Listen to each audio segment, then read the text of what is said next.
welcome to today's video. Today we've got a nice comparison lined up. We're going to be looking at Miura irons versus Mizuno irons. Which are better? Let's go. Hello and welcome to the first voiceover of this channel. Let's go ahead and dive right in. So I started off this review with 5 shots with the Miura 7 iron. The ball was drawing today, and I must say that hitting a draw with Miuras is something that's just unmatched. A little context, I've been playing Mizunos for at least 6 years now, blades specifically. I have a set of MP68s and then in this test the MP29s. And the most immediate noticeable difference between Miura and Mizuno is just how soft and how pure the Miuras are. When it's struck well, the sound is just out of this world. You get this nice distinct click. I feel like with the Mizunos, it's more of a nice solid thump. However, the Miura is just a nice click. It's very gentleman, very pure, no BS. It's like saying, "Excuse me, Mr. Ball, but I'm swinging through." Click, and just politely moving the ball out of the way. That's like the best way that I could describe the feeling and the sound of the Miura. I will say that I don't feel 100% confident with the Miuras in my hand just because of the shaft difference. I should be playing an extra stiff shaft, and with the Miuras, the shaft being softer, I'm afraid that I'm gonna just turn it over too much and hook the hell out of it. So that is something that I'm cognizant of with the Miuras. But overall, they feel way better than the Mizuno. Okay, so here I am with the Mizuno 7 iron in my hands.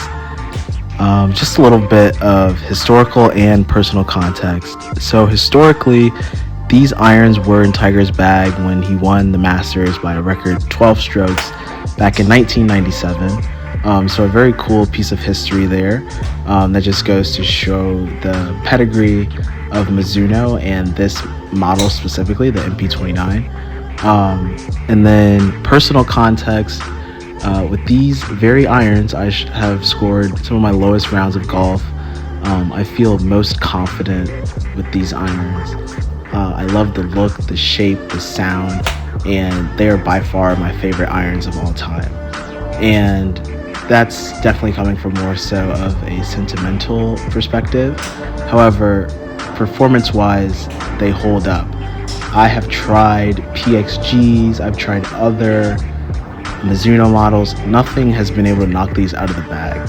I just know that, when I put that club head behind the ball and I swing, I know exactly where the ball is going. I know exactly how it's going to react. And I know as soon as the club face hits the back of the ball, what the ball is going to do. And just having that consistency and that predictability is priceless. That's what game is all about.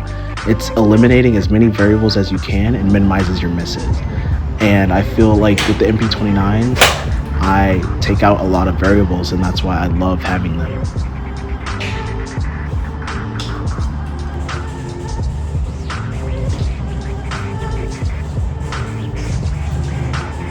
I will say that my fear of turning over the Miuras with the 4 iron is a lot greater than with the shorter clubs.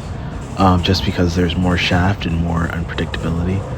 But in terms of how puring a Miura 4 iron feels, once again, I've never felt anything like it in my nearly 15 years of playing golf. It truly is that special and that one of a kind. And it makes sense. When you think about it, Miuras are the Hattori Hanzo of golf clubs. Okay, shout out all my Kill Bill fans.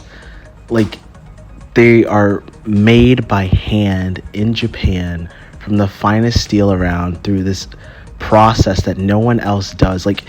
It really is the Hattori Hanzo of golf. And I think it would be so cool one day to just go to Japan and meet Mr. Miura, meet his sons, and see how things are done and just learn and be in that environment of just pure artistry and greatness. We are starting to get that with different videos. For example, Adam Scott, he has a signature line with Miura now. He is a Miura player, and they let him go to the factory and grind and kind of just see how everything is developed.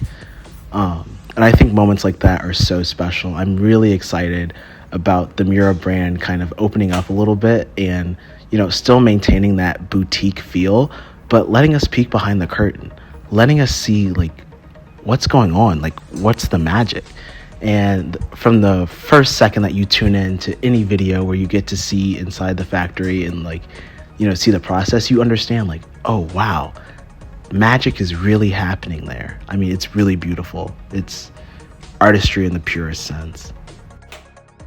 Okay, so this video is getting a little long, so I will go ahead and give my final thoughts as I hit the Mizuno 4-iron. I think that you should at least hit a set of Miuras once in your lifetime. It truly is an experience unlike anything else, and you get to hold art in your hands. There really are no words beyond that. However, which is better? It really depends on what you're looking for. I see the Miura as functional art, and the Mizuno is definitely more of a tool. If something were to happen to my Mizunos, of course I would have a stroke because, my golf clubs, something happened, but it wouldn't be that big of a deal. Whereas with the Miuras, I would pass away just because it's not only a beautiful it's art. Overall, it's the better experience, but you have to weigh the costs, right?